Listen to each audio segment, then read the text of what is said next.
And as I began to travel around with the drum and I learned that Native people have many prophecies about this time. And begin to hear these over and over. And so I kind of more or less memorized a lot of them. And what I'd like to do now is share with you some of those. Say at the beginning of each cycle of time, the Great Spirit comes down through a messenger. He makes a strong appearance upon the earth. And we are coming to an end of a cycle now. It's not the first cycle. There was a cycle of spirit. There was a cycle of the mineral, the rock. There was a cycle of the plant. And now we're in the cycle of the animal, coming to the end of that and beginning the cycle of the human being. When we get into the cycle of the human being, the highest and greatest powers that we have will be released to us and be released from that light or soul that we carry to the mind.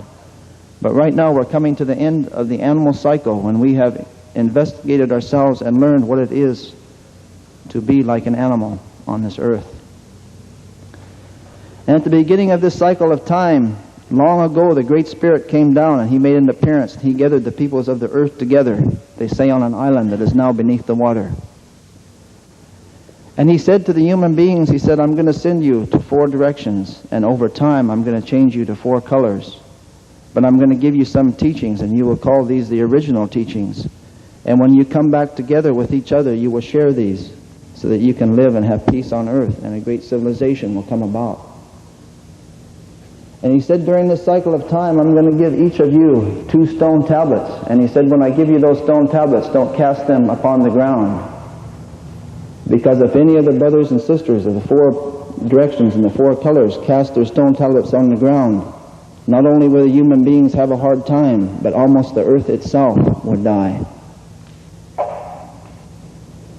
And so He gave us each a responsibility, and we call that the guardianship. And to the Indian people, the red people, He gave the guardianship of the earth.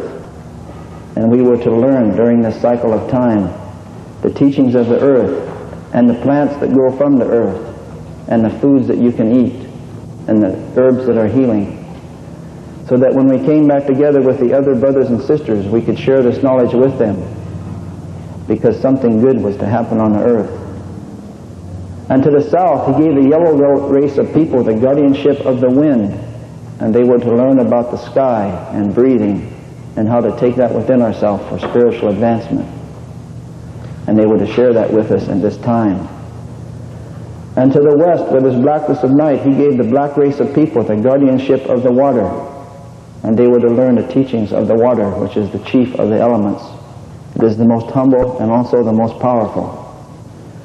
When I went to the University of Washington and learned that it was a black man that invented blood plasma, it didn't surprise me, because blood is water. And the elders already told me that black people would bring the teachings of water to humanity. And to the north, where there's white snow on this continent, He gave the white race of people the guardianship of the fire. And if you look at the center of many of the things they do, you will find the fire. In this light bulb, they say that is a white man's fire. If you look at the center of a car, you will find a spark. If you look at the center of the airplane, the train, you will find the fire. And the fire moves, also consumes. This is why it was the white brothers and sisters that began to move upon the face of the earth and reunite us as a human family, because they had the guardianship of the fire. This was their responsibility. And so a long time passed, and the Great Spirit gave each of the 4 races 2 stone tablets. Ours are kept at the Hopi Reservation in Arizona, at 4 Corners area on 3rd Mesa. And we were given a sacred handshake to show when we came back together as brothers and sisters that we remembered the teachings. And it was indicated on the stone tablets that the Hopis have that the first brothers and sisters that would come back to them would come as turtles across the land. They would be human beings, but they would come as turtles. So when the time came close, the Hopis built a special village to welcome the turtles that would come across the land. And they got up in the morning and looked out at sunrise, and they looked out across the desert and they saw the Spanish conquistadors coming covered in armor like turtles across the land. So this was them. So they went out to the Spanish man and they extended their hand, hoping for the handshake, but into the hand the Spanish man dropped a trinket. And so word spread throughout North America that there was going to be a hard time, that maybe some of the brothers and sisters had forgot the sacredness of all things, and all the human beings were going to suffer for this on the earth. People came on the East Coast, and they went across this land to the east, and we were told in the prophecies that we should try to remind all the people that would come here of the sacredness of all things. And if we could do that, there would be peace on earth. But if we did not do that, when the roads went clear from east to west, and when the other races or colors of the earth had walked clear across this land, if by that time we had not come together as a human family, the Great Spirit would grab the earth with his hand and shake it. When they got to the west coast of this land, they said they would then begin to build a black ribbon, and on this black ribbon they would move a bug. And when you begin to see this bug moving on the land, that was a sign for the first shaking of the earth. And this first shaking of the earth would be so violent that this bug would be shaken off the earth into the air, and it would begin to move and fly in the air. And by the end of this shaking, this bug would be in the air around the world. And behind it would be a trail of dirt. And eventually the whole sky of the entire earth would become dirty from these trails of dirt. And this would cause many diseases that would get more and more complicated. So the bug moving on the land, of course, it's easy to see now. In 1908, the Model T Ford was mass-produced for the first time. So the elders knew the first shaking of the earth was about to come about. That's the First World War. In the First World War, the airplane came into wide usage for the first time. That was the bug moving into the sky. And so then they knew that something very important would happen. There would be an attempt to make peace on earth on the west coast of this land, and so the elders began to watch for this.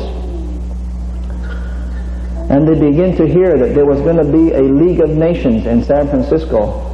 So the elders gathered in Arizona around 1920 or so, and they wrote a letter to Woodrow Wilson, and they asked if Indian people could be included in the League of Nations. At that time, the United States Supreme Court had held that a reservation is a separate and semi-sovereign nation, not a part of the United States, but protected by it.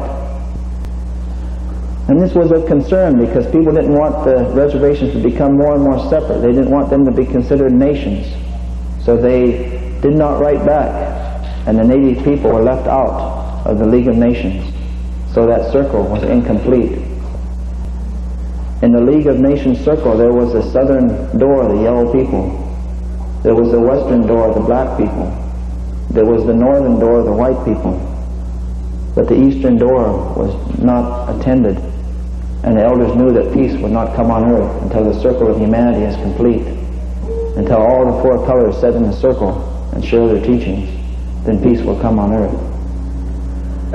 So they knew things would happen. Things would speed up a little bit. There would be a cobweb built around the earth, and people would talk across this cobweb. When this talking cobweb, the telephone, was built around the earth, a sign of life would appear in the east, but it would tilt and bring death. It would come with the sun, but the sun itself would rise one day, not in the east, but in the west. So the elders said, when you see the sun rising in the west, and you see the sign of life reversed and tilted in the east, you know that the great death is to come upon the earth. And now the Great Spirit will grab the earth again with his hand and shake it. And this shaking will be worse than the first. So the sign of life reversed and tilted, they called that the swastika. And the sun rising in the west was the rising sun of Japan. These two symbols are carved in stone in Arizona. When the elders seen these two flags, these were the signs that the earth was to be shaken again. And the worst misuse of the guardianship of fire is called the gourd of ashes. They said a gourd of ashes will fall from the air. It will make the people like blades of grass in a prairie fire, and things will not grow for many seasons. I saw on TV not too long ago, they were talking about the atomic bomb, the gourd of ashes. They said it was the best kept secret in the history of the United States.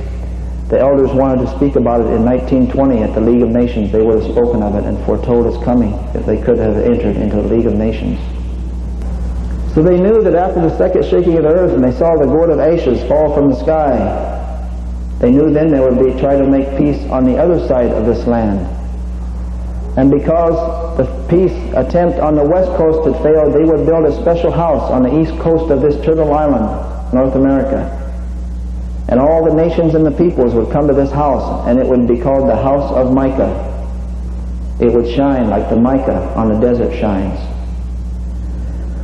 So the elders began to see they were building the United Nations made out of glass that reflects like the mica on the desert. So they knew this is the House of Mica, and all the peoples of the earth should go to it. So they met and talked about this.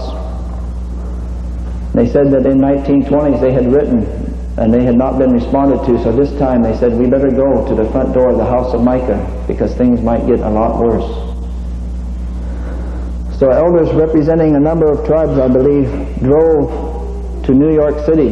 When the United Nations opened, they went to the front door of the House of Mica, and they said these words: "We represent the indigenous people of North America, and we wish to address the nations of the earth." And they said, "We're going to give you 4 days to consider whether or not we will be allowed to speak." And they retreated to one of the Six Nations reserves in New York State. The Six Nations reserves are the keepers of the great law of peace of the prophet that appeared here in North America, Daganawida. And this great law of peace is still recited. It takes 4 days between sunrise and noon each year. In Indian, by memory, it's recited about this time of year.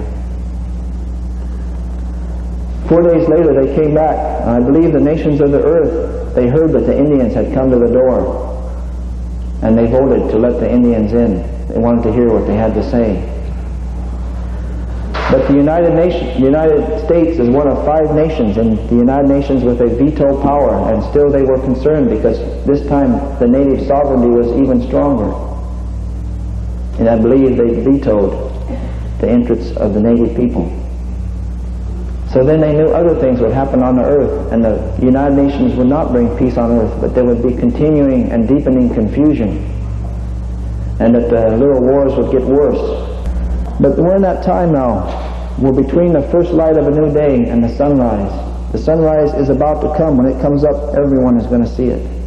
But you know how it is in the village. There's a few people that get up early, and there's some that sleep till noon.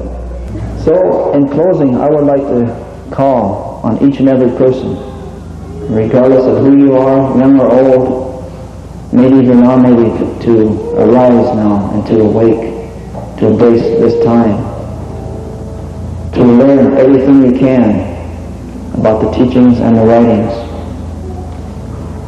to arise and awake and go forth, all the peoples of the earth. You're going to find that peoples everywhere are now receptive to the message. It's time to arise and awake, go forth and teach, walk the road. We call it the good red road, the road that runs north to south. The things that get lost from south to north but come back from north to south. There's people out there waiting to hear, waiting to hear.